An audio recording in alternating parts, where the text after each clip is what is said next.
Good morning students and welcome back. Yesterday we have discussed about the structure of a human heart.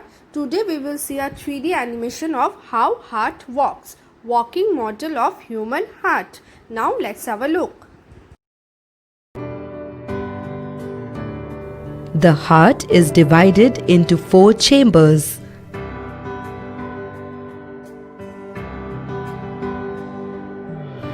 The 2 upper chambers of heart are called right atrium and left atrium.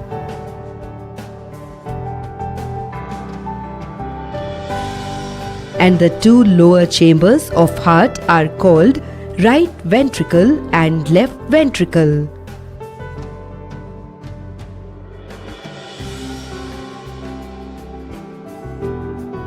Inferior vena cava and superior vena cava carry deoxygenated blood to the right atrium of the heart.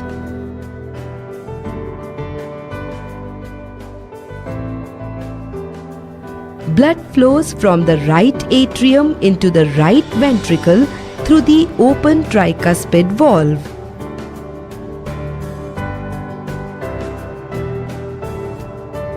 When the ventricles are full, the tricuspid valve shuts.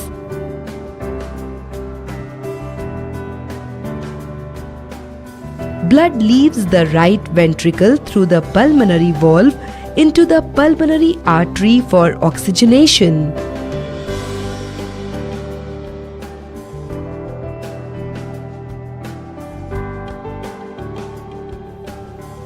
The pulmonary veins carry oxygenated blood to the left atrium.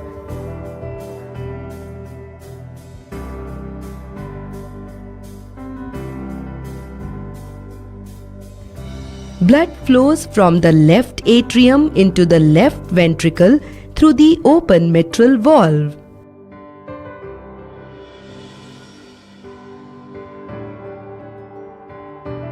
When the ventricles are full, the mitral valve shuts.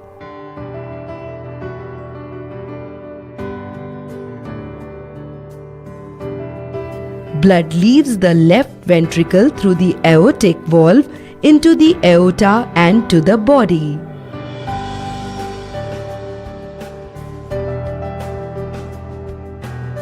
And this is how the heart functions continuously.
Now the next topic is heartbeat.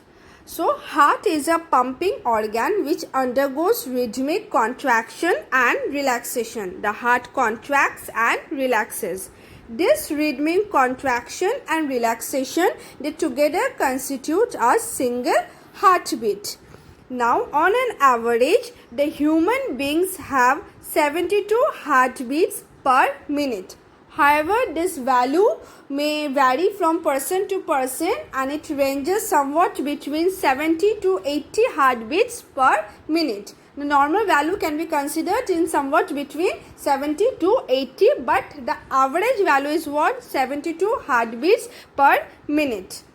Now, when we do excessive physical exercise or when we are very excited, our heartbeat increases.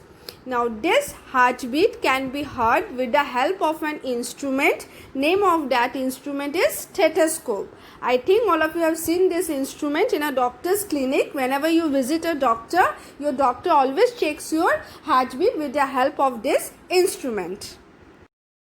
Now, every time our heart beats, blood is forced into the arteries. The expansion of an artery each time the blood is forced into it constitutes a pulse. Each heartbeat generates one pulse in the arteries. So we can say that the pulse rate of a person is equal to the number of heartbeats per minute. It means the pulse rate is same as that of the heartbeat per minute. Now, arteries are generally situated deep inside the skin and cannot be used to feel the pulse. However, arteries are situated close to the skin surface in some parts of our body. For example, we can see wrist and neck. So, we can easily feel the pulse by pressing the artery with the help of our fingertips in neck region or at wrist. And this pulse rate is equal to the number of heartbeats that we can hear per minute. So this is all about the structure of heart, functioning of heart as well as heartbeat.